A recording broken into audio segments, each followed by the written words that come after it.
Hi, my name is Mark. Welcome back. This is video 3, and on video 3 what we're going to do is how to deal with a motivated seller.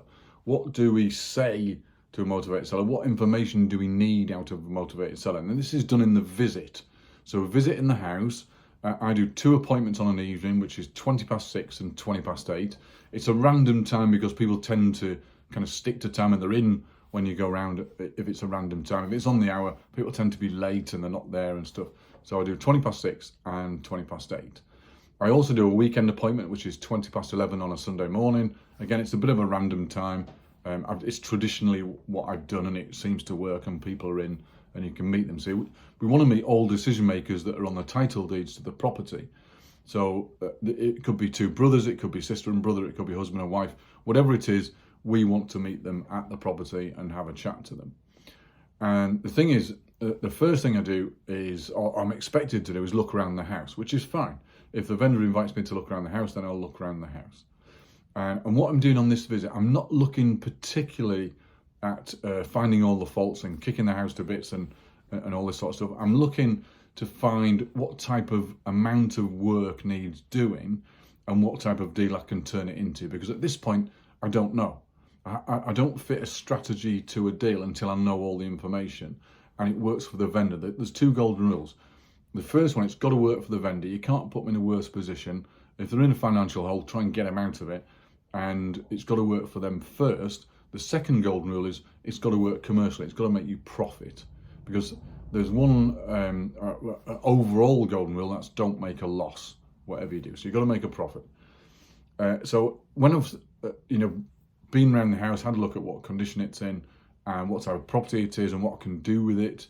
And there's different things to do with different properties. I'm not going to build extensions or go into the roof or go into the cellar and build out down there or go on the side and build stuff. I'm not doing that because what I'm doing is I'm trading the exact property that I've got. And quite often I take properties back to how they were originally designed to make them more desirable to live in and then let the new owners decide what they want to do with them. And I've done that for quite a number of years. So when we've done the look around, then I might decide to have a seat and a cup of tea and have an actual chat. So what I'm looking for is what are the hopes, goals and dreams of the vendor. Now, to start with in this conversation, everybody wants a straight sale. I just want to get rid of it. I just want to sell it. Everybody wants that. But that might not be the only option later on once you've had a chat and a discussion about the property. So does the property need doing up? Does it need remedial work? Does it need a full refurb? Is it a grot box, a renter or a palace? So and is there a gap between the renter and the palace? Can we do something with it to make some profit? Do we have to buy the property? Have the vendors got somewhere to move into or have they moved out already? Is the property unencumbered, which means has the property got a mortgage on it or not? And would they accept something creative? Now, there's different types of deal you can do that are creative, which I'll go on to on future videos. And all of these questions serve a purpose of getting as much information you can out of the vendor so you can go away and decide what deal to do.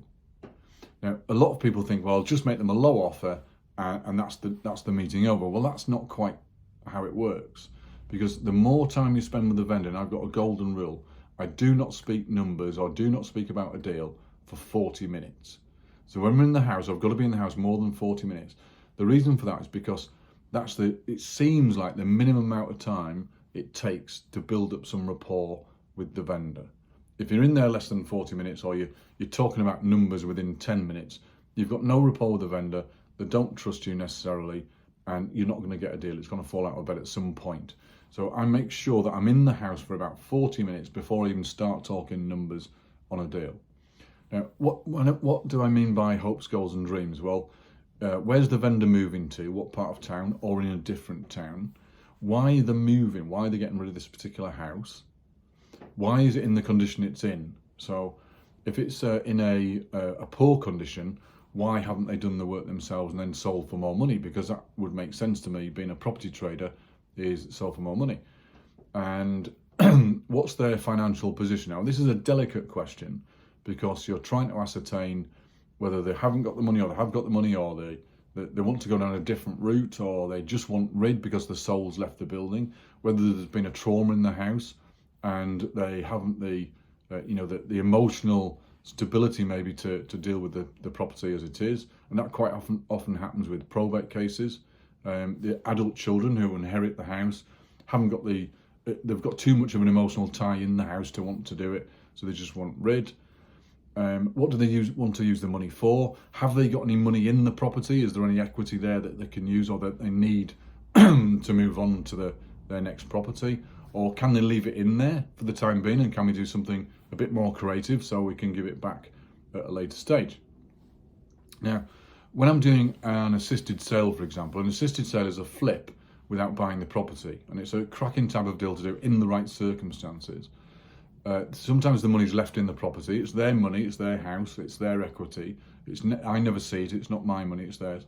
So the money's left in the house while I do the work, and then I sell on the retail market after I've done the work, usually remedial work or a refurb of a property. And I've done a few where, in fact, I'll give you an example. I've got a property, a 2-bed terrace in a low demographic area in Walsall, which is about 20 miles from me.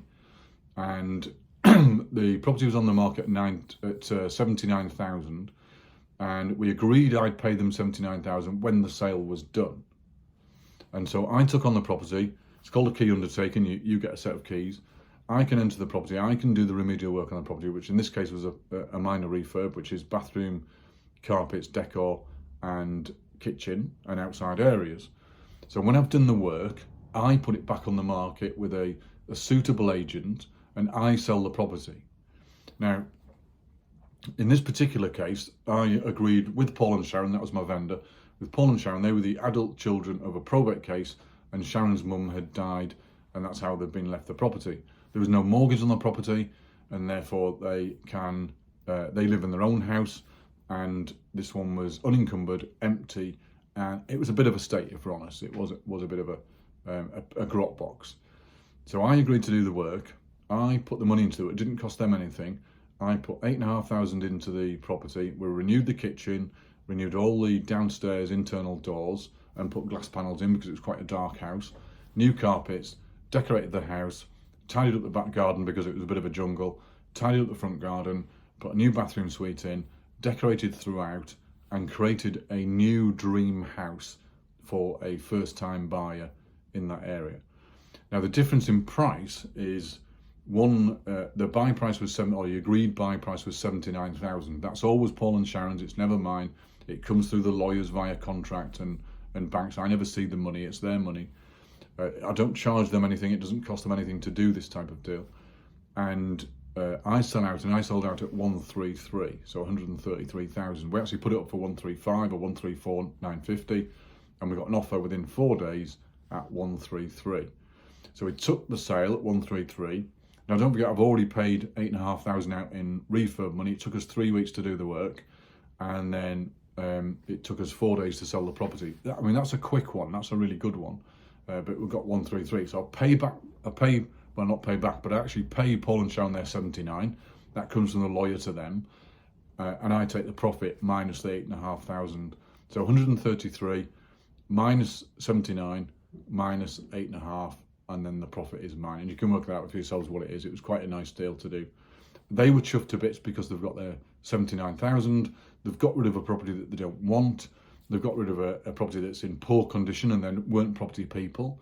So they want rid of it. And that's a nice deal you can do. But that comes from chatting to the vendor and talking and asking questions and getting the hopes, goals and dreams out of somebody. And then their financial situation, if you can ask them sensitive questions, and then the property questions. So personal stuff, property stuff, situation stuff, finance stuff, and you're on the way to a bit of a win. You're on the way to a deal. Don't talk about the deal for about 40 minutes. Find out about them. It's the care that counts. It's care that counts. So if you demonstrate that you care and you want to do the best job you possibly can with helping them get out of a deal, you'll get deals. It's the care that counts. So please don't pitch a low value deal. Please try and care about your vendor and get them out of the situation they're in. Okay, hope that helps. My name is Mark, and I'll see you on video 4, which is how to get creative with lease options. I'll see you soon.